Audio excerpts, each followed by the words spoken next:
Сайн мэцхан өрхөмөд үзэгчтэй. Манай Хүмүүлийн ухааны сургуулиас эрхлэн явуулдаг Хүмүүлийн ухааны сургуулийн дэргэд ажилладаг Сонсож суралцсан подкастын маань ээлж дугаар та бүхэндээ хүрэхэд бэлэн боллоо. За бид нар Сонсож суралцсан подкастынхаа ээлж дугаараар Хүмүүлийн ухааны сургуулийн номын клубын эрхэм гишүүдийг урьж оролцуулсан байна. За та бүгдтэй энэ өдрийн мэндийг хүргье. Өдрийн мэндийг хүргье. За бид нар бол дандаа оюутнууд байгаа. За та хэд маань ингээд өөрсдийгөө сайхан танилцуулаад өгөхгүй юу? За. Юуны түрүүнд би хинбэ гэдэг асуултанд хариулъя. Би лам санваартан хэрэгтэй болоод бурхны орноос үргэлдэж ирээгүй. Би хулгайч лүүрчин хэрэгтэй болоод чөтгөрийн орноос заларч ирээгүй. Хүмүүнлэгийн ухааны их сургуульд мөхлөн гэдэг хүн хэрэгтэй болохоор би энд ирсэн юм аа. Тэгээ сургуулийнхаа төлөө хийсэн ажилтай, ярих зүйлтэй 2024, 2025 оноодод лаборант хэмээх мэрэгжлийг хашиж ажиллаж ийлаа. Хүмүүс лаборант гэхээр юу гэдгийг мэддгүй л дээ. Лаборант гэдэг нь сургуульдаа сурангаа бас давхар ажилдаг мэдээллийн технологийн албанд одоо компьютерийн лабораторийн бүрэн бүтэн байдлыг хариуцсан, хичээл ороход шаардлагатай програмуудын суулгаж өгнө, проектор болохгүй бол янзлна гэдэг ер нь тоног төхөөрөмжтэй л хязж ажилдаг. Одоо 4-р курсын оюутан програм хангамжийн програмын 4-р курсын оюутан. За. Сайн бацгаана уу, намайг Нэмэн гэдэг. Би одоо олон улсын харилцаа мэргэжлэр 4-р курс сурдаг. За тэгээд энэ намраас эхлээд одоо клубын тэргүүний үүргийг гүйцэтгээд явж байна. За сайн бацгаана уу, намайг Баасан гэдэг. Би болохоор Хүмүүлийн ухааны их сургуулийн сэтгүүл зүйн 1-р төвшний оюутан. Тэгээд оюутан болсон цагаасаа эхлээд энэ клубтэй илсээд тэгээд ингээд идэвхтэй одоо ингээд гишүүн болоод явж байгаа. За баярлалаа. За бид нар ер нь энэ семестрээс энэ хизээ байгуулагдлаа номын клуб чинь? 3 жилийн өмнө байгуулагдчихсан. За 3 жил болсон байна. За 3 жилийн хугацаанд ер нь их юм хийж бүтээгүй, их олон ном уншваа. Ер нь их ном уншсан уу? За бид нэр болохоор одоо 3 жилийн өмнө яг нөгөө нэг клуб маань нэгдээд тэрнээс хойш яг ингээд нийт одоо 40 уулзалтыг яг ингээд зохион байгуулсан байна. Тэр нь болохоор ингээд 7 хоног болгон бид нэр яг ингээд уулзаад, бөөндөө уулзаад нэг номын талаар ярилцдаг. Тийм байна. Одоо бидний та хэд үйл ажиллагааг ингээд сонсож байхад бол үндсэндээ номны талаар ярилцдаг гэдэг. Уулзна, ярилцна, тэрнээсээ суралцсан. За тэгээд тэрнийгээ бас бусдад дамжуулах уу? Тийм, эргэн тойрны хондоо ер нь гэр бүлийнхандаа одоо ингээд өнөөдөр номын талаар юу ярьсан бэ? Ингээд ер нь бол уншсан зүйлээ эргэн тойрны хондоо ингээд бид нэр ингээд танилцуулаад түгээх ингээд зорилготой. Ер нь бол одоо ингээд явж байгаа. Тийм, энэ зорилготой ер нь бол маш амжилттай хүрч яваа. Тийм, ер нь бол эргэн тойрондоо ер нь бол айгүй амжилттай хүргэж байгаа гэж боддог. Зөв.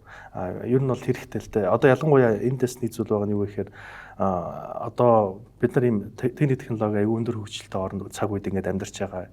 Эннээсээ болоод залуучуудын одоо интернет их ашиглах, дэтгцэн их цаг хугацаа өнгөрөх гээд нэг иймэрхүү одоо үйлүүд их болсноос болоод сүүлийн үед залуучуудын дунд энэ унших ерөн сонирхол нэлээд буураад байгаа юм шиг харагдаад эхэлж байгаа.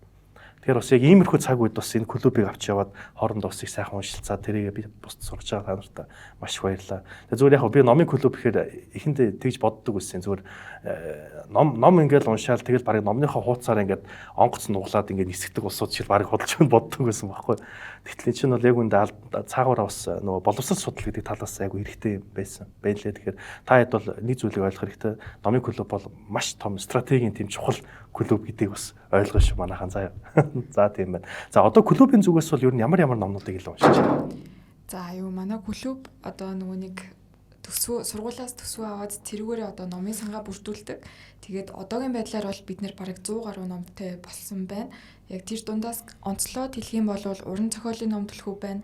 За мэдээж философи байна. За шинжлэх ухаан байна. Ер нь тиймэрхүү номнууд зохиолж байна.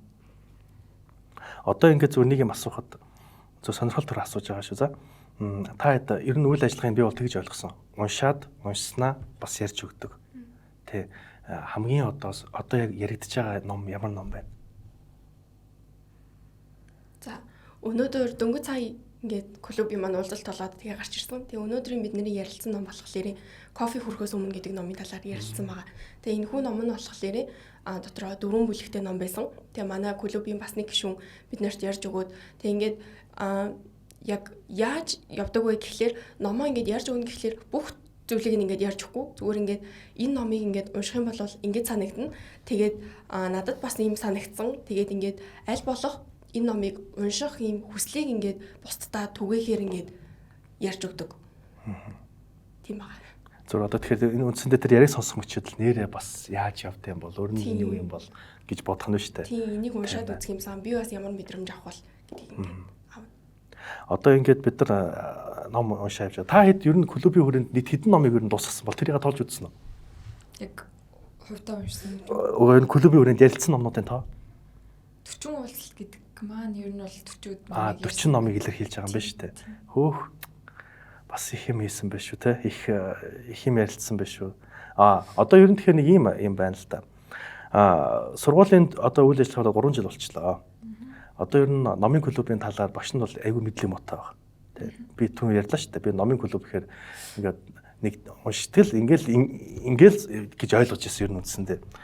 Яг энэ клуб маань одоо яг ямар активитинууд буюу ийм үйл ажиллагаанууд ер нь төлөвлөж байна. Одоо ер нь тэгэхээр бид нар цаашдаа клубийнхаа үйл ажиллагааг илүү төгөлдржүүлэн сайжруулахын тулд ямар арга хэмжээнүүдийг ер нь та хэд маань бодолцож байна, ер нь юу хийж байна? Тэр талаасаа нэг хуваалцаач. За би болохоор номын клубээс уншсан ном болоо өөрөө бас хуурай уншсан номуудаа бичлэг болгож YouTube дээр өнгөрсөн жилээс оруулж эхэлсэн. Тэгээ ойролцоогоор одоо нэг 14 5 ном YouTube-д оруулсан байгаа да. Тэгээд би ярихдаа болохоор номынхоо зохиолчийг эхлээд ярина. Энэ хүн ийм газар төрсэн, ийм ажил хийдэг байсан, энэ зохиолыг бичгтээ ийм байсан гэдэг. Тэгээд дараа нь номныхоо гол үйл явдал руу ороод за ийм байдгаа гэл. Тэгээд бүгэн гүц бас ярьж болохгүй чинь зохиогч ирэх хөндөгдөн. Тэгээд хамгийн сүүлд нь өөрөөхөө тэгээ уншсан сэтгэл ийм байлаа, тийм байлаа гэх conclusion хийгээд тэгээд хаагаад дуустдаг. Тэгээ одоо ер нь YouTube дээр тэгж бичлэг хийгээд яваад хөөхөн хандлт аваад яваад байгаа. Зөв. Айгүй сонирхолтой гэж байна шүү дээ. Одоо бид нар чинь нэг тийм юу болчиход байна шүү дээ. Нэг юм контент хийр үед амьдраад байгаа болохоор хийж байгаа аливаа үйлдэлээ контентжуулаа яваад хахаар бас ялтчихгүй. Урам авахд бас хэрэгтэй те. Энд чинь хандлт татаа яваад хахаар чинь цаанаасаа сак шүү дээ. Ерөөсөө шууд тийм байна. За өөр ямар үйл ажиллагаанууд юу хийгдэж байна клуб дээр? Яг клубын төвшөнд гэх юм бол биднэрт одоо ерөнхийдөө хаврыг дуустал хугацаа байна. Тэр хугацаанд бид нэр үйл ажиллагаагаа илүү гадагшаа чиглэсэн илүү идэвхтэй болох тал дээр одоо ярилцж байна яг хоорондоо. Одоо номын клуб маань хэдэн гишүүд байлээ? Яг одоогоор идэвхтэй гишүүд гэх юм бол 10 орчим байна. 10-аас 15-ийн хооронд ерөөхдөө идэвхтэй гишүүд ингээ хэлбэлцдэг. Зөв. 3 жилийн өмнө байгуулагдсан гэхээр номогч нь оюутан боллоо. Би яг нөгөө нэг 2 дугаар курс байсан. Нөгөө нэг жилийн гаптай байжгаад одоо нөгөө Японд сурчаад тэгээ буцаж орж ирсэн. Тэгэхэд яг нөгөө нэг миний яг 2 дахь гэр бүл гэдэг юм одоо яг хамт олон болж исэн. Тийм учраас амар энэ клубтэй ер нь бол хайртай. Зөв. Чи тэр үүсгэн байгуулсан гэсэн үг? Үүсгэн байгуулагчийн үед Оюнбат багш байгаа. Би болохоор баг анхны гишүүн гэж. Зөв. Нөгөө шандын таталцсан хүн байх нь шүү дээ. Үндсэндээ өрх таталцсан хүн их байх нь шүү дээ. Зөв. Манай хоёрын хувьд чинь өнгөрсөн жилээс. Би болохоор энэ жил оюутан болоод яг ингээд орж ирсэн. Бас одоо 1-р курс юм уу те? Тийм, би 1-р курс. курс. Ямар хөө байна? Амар сонирхолтой. Миний ингээд яг төсөөлж исэн шиг байгаа. Оюутан болоод ингээд хийхийг хүсэжсэн юмнууд одоо ингээд яг хийж эхэлж байгаа. Тэгэд ингээд сурагч байхдаа ингээд номын клуб манай сургуульд байдаг гэсэн бол айгуу гоё доо. Тэг ингээд хоорондоо ингээд юмаа яриад ингээд номтой холбоотой тэг ингээд хоорондоо мэдлэгээ ингээд хуваалцдаг хүмүүс ингээд иргэн тойронд байдаг байсан бол айгуу гоё доо гэж боддог байсан. Тэгэд яг ингээд их сургуульд орж ирээд энэ клуб байдгийг мэдээд тэгэд илсээд тэг ингээд өөртөө адилхан үзэл бодолтой ингээд хоорондоо ярилцах дуртай хүмүүстэй уулзаад айгуу гоё байгаа. Зөв байгаа. За нэрнгээсээ хэм сурж байгаа бах. Тэгээ найдаж байна. Магадгүй цаашдаа ирээдүйд тэгвэл одоо баг номоогоос цаашаа баг номын клубын ирээдүйд энд сууж байгаа юм шүү, тэ. Дараагийн 3 жилийн ирээдүйд тодорхойлох хүн сууж байгаа юм байна шүү, тэ. Мөнхлөнгийн хувьд бол одоо төгсөн удахгүй. Тэ. Тэгэхээр одоо нөгөө шан таталцаал үлдэх нь шүү, тэ. Зөв тийм байх нь. За би та хэдээс нэг зүйл сонирхоод асуумаар байгаад байгаа зүйл нь юу вэ гэхээр одоо ингээд бид нар амар их контент ингээл үздэг, шортс үздэг, рил үздэг, ингээл маш богино мэдээлүүд үздэг. За тэгээ нөгөө товч кинонууд энэ төр гээл кино товчлал гээл одоо баг номны товчлалч ухааны баг гарах бах. Тэгэхээр иймэрхүү нэг юм маш богино хугацаанд их мэдлэг аваад дуусахыг хүсдэг болсон ийм цаг үед ийм одоо дэлгэцний одоо сонирхол ихтэй байгаа энэ залуучууд руу бид нар номыг ингээд маркетинг хийж оруулмаар байна л да одоо. Яг өмнө нь бол нөгөө ном бол ертөнцийг харах цонх гэж үзээд тэр үед чинь нэг зурагт радиоч гэдэг айхан байсангүй ер нь голцоо дандаа номноос юм гадны соёл, гадны юм үйл явцыг ойлгодог байсан бол одоо бол энийг интернетээс үздэг болчихлоо. Тэгэхээр бид нарт уншихын хэрэгцээ шаардлага ер нь юу байна?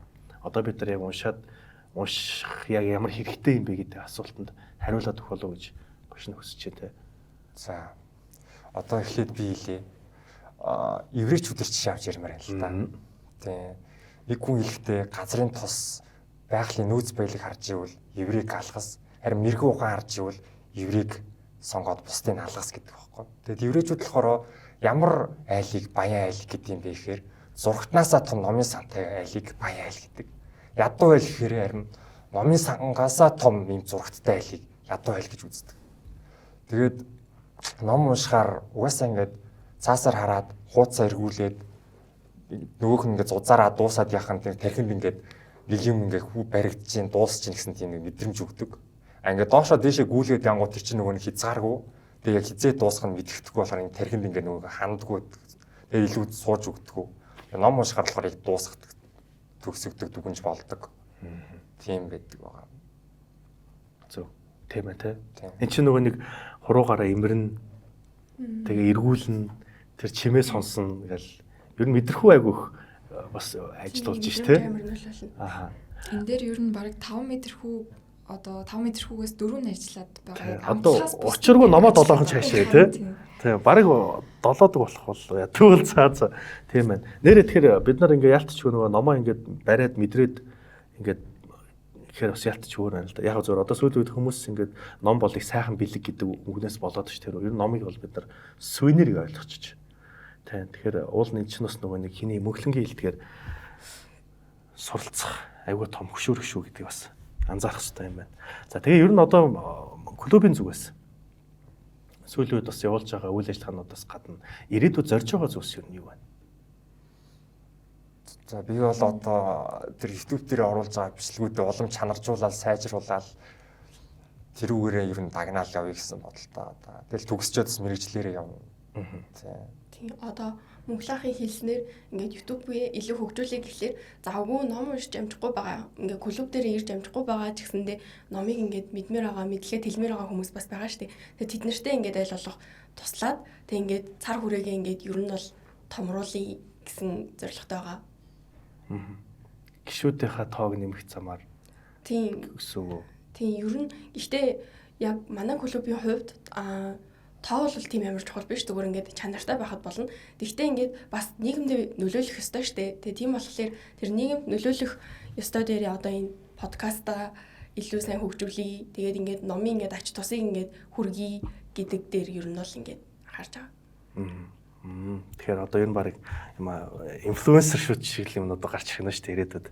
Сургууль дээр ийм номнуудыг тайлбарлана. Энэ айгүй чухал шүү. Ер нь бол би энийг та хэдийг бол бүр заавал хийгээсэй гэж айгүй хүсэж байна. Бид нар ингээд одоо нэг тийм байна. Хүн болгонд ер нь сонирхол байна. Өөр ингэсэн нэг юм нэг илэрхийлдэггүй эсвэл сонирхолтой ихтэй тэр яга мэдэхгүй. Тэгэхээр магадгүй энэ тохиолдолд бол та хэдийн бичлэг ингээл уншаал гүйлгээ байжсэн чинь нэг тийм философи ч бас арай хайшаа нэг тийм гоё уран зохиол юм утга зүүн гүн утга агуулгатай тийм гоё номнуудыг бас олоо харчих юм бол бас тэрэндээ дагаад өөрийгөө бас сайжруулах хөгжүүлэх энэ боломжийг бас бид нар номоор дамжуулж олгож болно. Тэгэхээр энэ талаас аваад үзвэл танай клубыг айгүй хэрэгтэй клуб шүү гэж болно хэлээд байгаа тийм. Тэгэхээр хэдүүлээ бас энэ ач холбогдлоо айгүй сайн гаргахыг би та хэдээс чингүүл өсөж байгаа шүү. За тийм байна. За өөр одоо үндсэндээ та хэдээс яхих хүссэн юмнууд юу байна вэ? Хэлхийг хүссэн зүйлс. Юу саяны санаанд одоо нэмээд хэлэхэд одоо бидний яригдж байгаа номнууд маш олон төрлийн номнууд байгаа. Тэгэхээр тэр дундаас тэрийг сонсоод үнэхээр ярихгүй байж болно. Сонсоод яг нөгөө нэг дуртай төрөл жанраа олох бас боломжтой.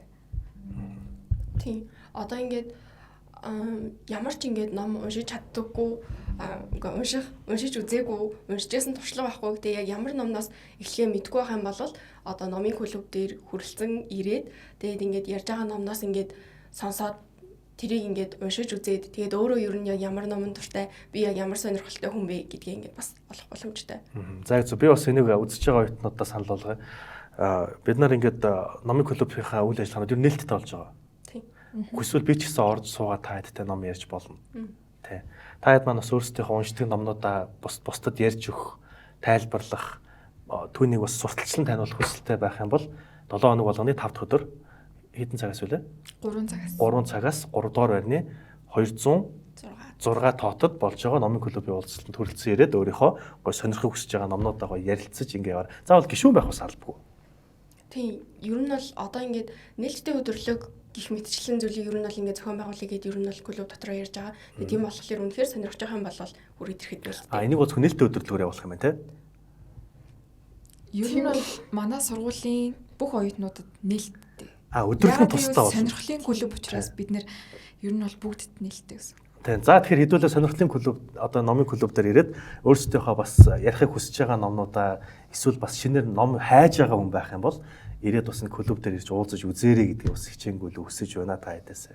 За одоо болохоор бид нар юу байгаа? Багш та хэдийг одоо өөр мэрэгжлийн оюутнууд сууж байгаа учраас бие биенийхээ мэрэгжлийн номнуудыг ингээд уншаад бие биенийхээ мэрэгжлээс суралцж болохгүй байдгийг ер нь энэ талаар ер нь та хэд бодож үзчихсэн үү? Мэргэжлэрийн хоорондоо солилцоо доо. Тий. Одоо мөнхлөнгийн хувьд гэх юм бол IT-гаар сурдаг учраас IT-гийн гоё юм логик ном гэх юм одоо юу алгоритмын үндэс гэдэг номыг л битээ уншаарай гэж хүсэж. Тэр ногоо номыг би уншиж үзсэн. Айгүй хэцүү ном байсан. Энтэй холбоотойс нэг юм гоё юмнууд яриад бас ямар мэргэжлээс сурдаг вэ? Сэтгүүл зүйн оюутан. За сэтгүүл зүйн оюутан учраас сэтгүүл зүйн бас юм нэг гоё номнууд байд юм уу? Суралт одоо олон нийтэд зориулсан. Гэхдээ тийм байдлаар ингээд гоё мэргэжлийн талаар юм гоё бие биенээсээ суралцах юм ер нь та хэд бодож ирсэн тийм хийжсэн ер нь бодож ирсэн үү? Энэ дээр болохоор яг нөгөө нэг хүний яг сониуч зан яг занаас нь одоо хамаарна гэж бодож байна. Одоо миний хувьд жишээ нь яг олон улсын харилцаагаар сурдаг мөртлөө яг сонирхлын дагуу гэх юм уу одоо жишээ нь философи ном дээрээс нь сэтгэл судлалын одоо ингээд цом отгосон бүтээл энэ төрийг ингээд уншиж байсан. Тэгээд тэр ингээд шал өөр өнцөг байсан. Тэг яг одоо энэ шиг баггүй. Одоо сэтгэл судлалын оюутан байх юм бол бас тэр нь өөрийнхөө мэрэгжлийн номнуудаасаа тэгэхээр тэрийг хэдүүлээ бас та хэдийг бас энийг нэг ажил хэрэг болгох гээд үзээрэй гэж санал болгоё те. Ер нь бол бас хийхэд сонирхолтой байх бах. Бид нар нөгөө босод мэрэгжлүүдийг бас танин мэдэх замаар бие биентэйгээ бас гоё ойлголцох нэг боломж. Энэ танай клубэд байгаад байгаа болохоор харин энийг ашиглаарай гэж бас хэлээд байгаа байхгүй цаагаараа тийм байна. За клубын зүгээс ер нь одоо цаашаа төлөвлөж байгаа ажлуудаас за нэг юм нууц юм байна манайхаа. Яг нээлттэй өдөрлөөс гадна нууц бид нар нэг ийм ажил болно хиймээр бод энийг бол нэг ярмааргүй байна л да гэдэг ч юм уу. Ярьж болох юм болоо. Зүгээр. Энэ нөгөө нэг бид нар яг одоо 3 жил үйл ажиллагаа явуулсан яг нэг хэмнэлээр ер нь бол явуулсан. Тэгээ яг одооноос эхлээд яг үйл ажиллагааныхаа чиглэлээ баг зэрэг өөрчлөх бодолтой байгаа. Тэр нь болохоор одоо нэг хүн нэг номоо ярьдаг биш. Одоо 8 хүн байлаа гэхэд бүгд өөрсдийн одоо номоо яриад илүү олон номтой танилцах тэр дундаас яг таалагдсанаа унших ч гэдэм үү тэгж явъя гэж бодож байгаа. Зөв. Таалагдсан уншээ. Гэсэн үү те? За, ойлгосон. За, ийм бас нэг үйл ажиллагаа юм байгаа юм байна. За, өөр бас юмнууд байх юм бол тэр мэрийг бас заавал ажил хэрэг болгоорой. Иймэрхүү зүйлсийг бас одоо аливаа клубын ер нь амжилттай оршин тогтнох үйл ажиллагаа бол бас оюутнууд байдаг. Тэгэхээр та хэдийгээ бас идэвхтэй байгаасаа гэж би хувьдаа найдаж байна. Бага боловч гэж итгэж байна. За, тийм байна. Одоо ингээд сургуулийн зүгээс бол үйл ажиллагаа явуулж байгаа та хэд. Үндсэндээ клубын үндсэн үйл ажиллагаа сургуультай холбоотой.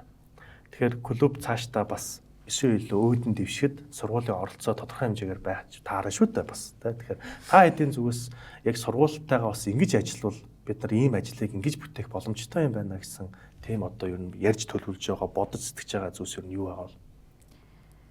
Бидний зүгээс бол яг сургуулиас одоо хүсэх гэх юм уу одоо ер нь боломжтой бол ингээсээ гэсэн юм гэх юм бол одоо цаад одоо номын зохиолч байдаг юм уу орчуулагч байдаг юм уу тийм хүмүүстэй илүү одоо холбогдох боломж байд юм уу тэрийг ингээд боломжийг нэрээ илүү болгодог үл зүгээр юм болоо гэж бодож байна. Зуучж өгöd. Тийм. Анги тахимаар хангаж өгöd ч юм уу те. Тийм. Брошюр постэр хийж өгöd ч юм уу те. За одоо жишээ нь манай сургуульч өөр англи хэл орчуулгын бас клуб гэж байдаг. Тэр клуб нь ч гэсэн нэг ном англи хэлийг орчуулад монгол руу хөрвүүлэхэд одоо редактор, зохиогч эрхийн асуудал нь ч юм уу тэр тал дээр нь туслаад сургууль маань яваад өгөөсэй гэж би хүсэж байна.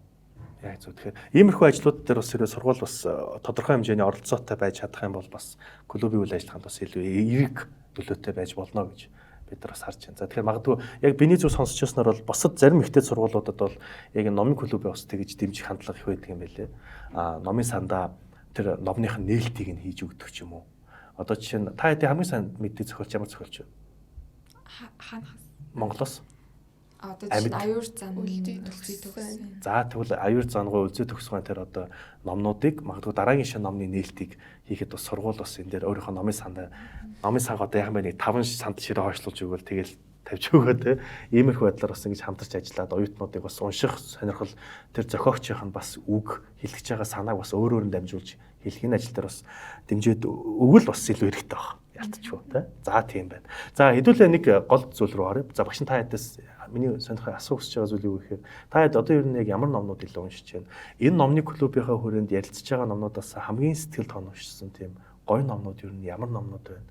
Энэ дээр нэг сайхан дэлгэрэнгүй хуучлаач гэж хүсэж байна. Надаас эхлэе.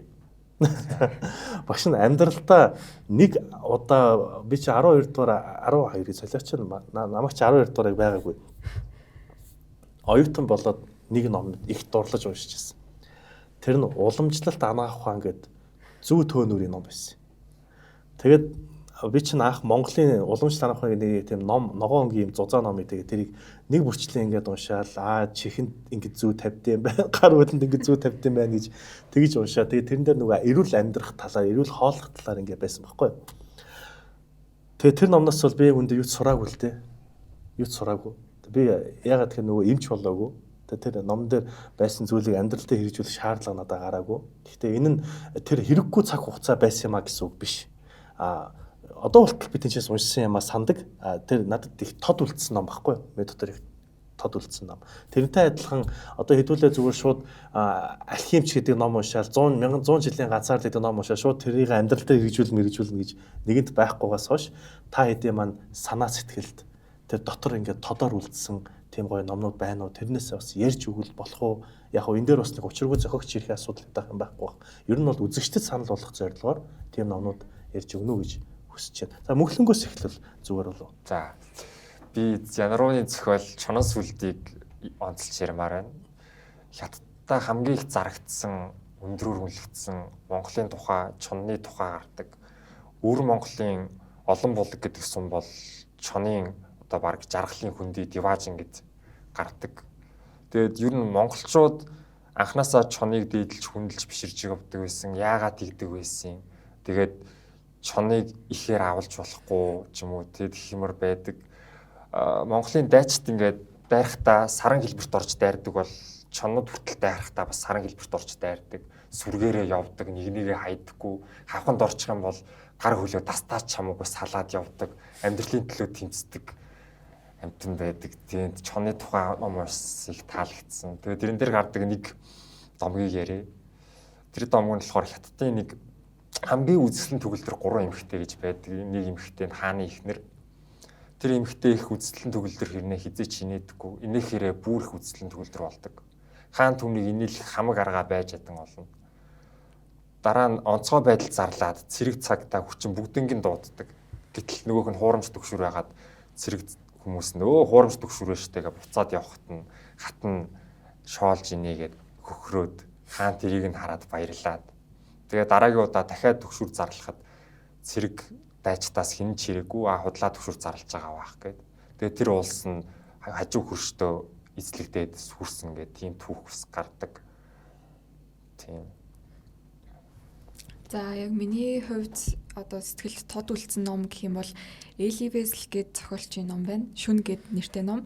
Тэр одоо манай зохиолч маань болохоор яг өөрийнхөө амьдралдаа болсон зүйлээ одоо бичсэн ном. Тэр номон дээр болохоор одоо 2 дугаар дайны үе буюу 1944 оны үеийн одоо үйл явдлыг дурддаг. Тэр номон дээр үйл явдал нь болохоор Румын улсад болдог. Тэгээд нацистууд болохоор одоо еврейчүүдийг одоо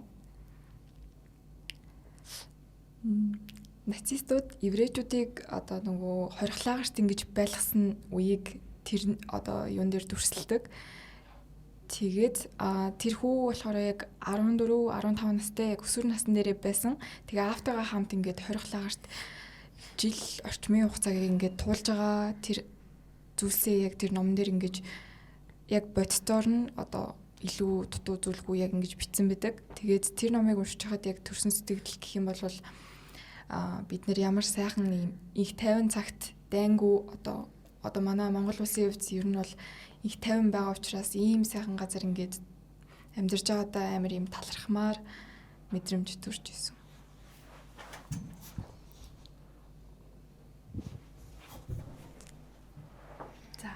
За миний хувьд болохоор яг сэтгэл айгүй тодорхойлцсон 2 ном байгаа. Тэгэд би ингээд энэ 2 номоо хоёулангийн танилцуулъя гэж бодож байна.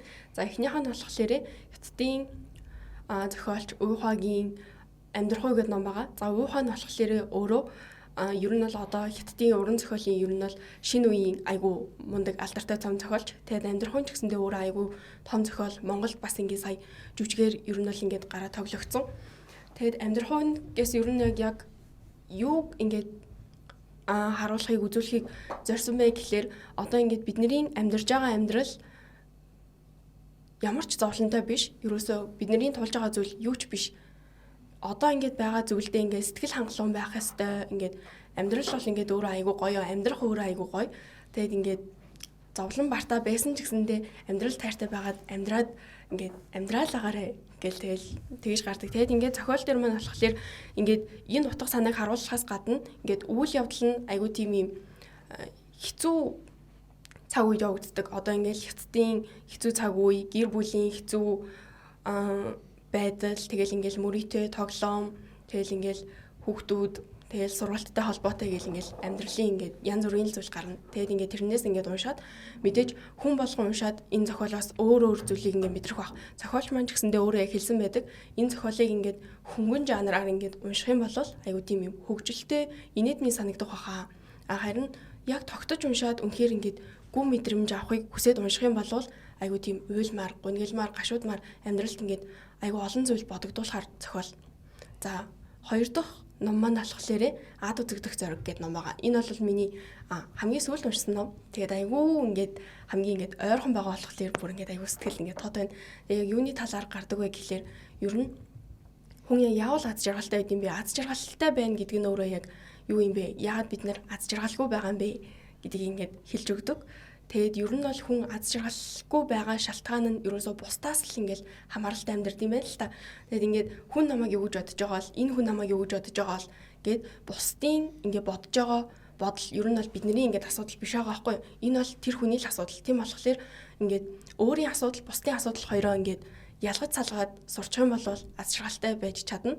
Тэгээд аз жаргалтай байх ердөө хоёрхан дүрэн байгаа. Тэгээд нэгдүгээрт юу вэ гэх юм бол өөрчлөгдөх зоригтой байх хэрэгтэй. Хоёрдугаарт бусдын бодол, үзэл бодлыг ер нь бол өөртөө наахгүй байгаарэ гэдэг санааг ер нь бол хэлж өгдөг ном байгаа. За их баярлалаа. За нэрээ бас тийш би өөхөг ер нь үзчихсэн. Бүшин жүжиг нь үзчихлээ, номыг харж ялаа, уншчихлаа. Тэгэхэд би бол тэрийг их тогтоож уншсан учраас надад бол нэг сонирхолтой, инээдтэй санагдаагүй. Маш өргөдөлтөй санагдсан. Тэр гол дүрийн залуугийнхан тэр их мөрөөдөө тоглолдог, хамаг юм алддаг энэ төр гэдэг хэцүү юм санагдсан. За тэгэхээр та эдтэй бас өнөөдөр цаг зав зориулж энэ сууж аваад маш их баярлалаа. Намайдаа бас их баярлалаа. Багш намайдаа бас уучлах хөөх ёстой байгаа. Тэгээ намайдаа маш их баярлалаа. Та хоёртаа маш их баярлалаа. Мөхлөн бас хоёр маань бас ирээд өөрсдийнхөө уншсан номоо бас ярилцаад өгсөнд баярлалаа. За бид нар номын клуб үйл ажиллагаа болоод 3 жил болоод одоо 4 дахь жил рүү дараа жил орох баг тийм. За энэ хүрээнд бас та хэдийгээ бас их олон зүйлийг хийж бүтээгээрээ олон зүйлийг бас хамжуулаарай. Маш одоо зоригтой, амбицтай, мундаг байгаарай гэж маш хүсэж байна. За үзэгчдийн хувьд ч гэсэн бас одоо магадгүй одоо энэ подкастыг 1-р курстэй дөнгөж ирсэн клубд орё гэж боддог боловч ямар клубд орохоо мэдэхгүй хүмүүс үзчихэж магадгүй. Тэгэхээр тэр хүмүүстэд бас хэлэх үг байна уу, мессеж манайхан байна уу, хэлэх зүйл байна уу? За яг 1-р курст орж байгаа дүүнер маань ер нь бол их сургуульд орж ирээд хичээлийнхаа хажуугаар нь одоо хичээл багтай байгаа учраас ч юм уу ер нь клуб одоо олон клуб руу ингээд орж үзээд аль дуртай клубтэй илүү ингэж цаг хугацаагаа зарцуулаарай гэж зүйлий. Ер нь бол клуб гэдэг бол яг үнэхээр дурсамжийг бүтээдэг тийм газар байдаг. Дурсамжийн төлөө. Зоригтой байгаарай, мундаг байгаарай гэж л үнийх нь шүү дээ. Битээ өөртөө эргэлзээрэй. За магадгүй тийм болохоор баасан маань бас ороод ирсэн байна шүү дээ. Тийм. Тэгээд нэг зүйлийг хэлэхэд айгүй тийм гоё хоббитэй болохыг хүсэж байгаа, тансаг хоббитэй болохыг хүсэж байгаа бол ном унших бол өөрөө хамгийн ер нь бол тансаг хобби. Тэгээ тийм болохоор гоё хоббитэй болохоор хүрээ дээр ирээ гэж хэлмээр. Хүрээ дээрээ. За ингээд та гуравтаа маш их баярлалаа. Мөхлөндөө бас маш их баярлалаа. За ингээд хэдүүл энэ удаагийн дугаарыг энэ хүрээд өндөрлөе. За хэрвээ энэ доор одоо хэсэгт багш нь Мөхлөнгийн YouTube пэйжийг оруулаад үлдээ чинь. Тэгэхээр та хэд маань бас магадгүй ном сонирхдог, ямар ном уншихаа бас мэдэхгүй байгаа бол Мөхлөнгийн контентуудыг үзээд өөртөө бас гоё саналаа солилцоорой гэж хүсэж байна. За ингээд энэ удаагийн дугаарыг энэ хүрээд завсарлаа. Дараагийн дугаараар уулзлаа. Баяртай. Та бүгд маань бидний үйл хэрэг дэмжиж лайк, шеэр, сабскрайбаа заавал дараарай. За энэ үрээ дуусгая. Баярлалаа. Баяртай. Баярлалаа.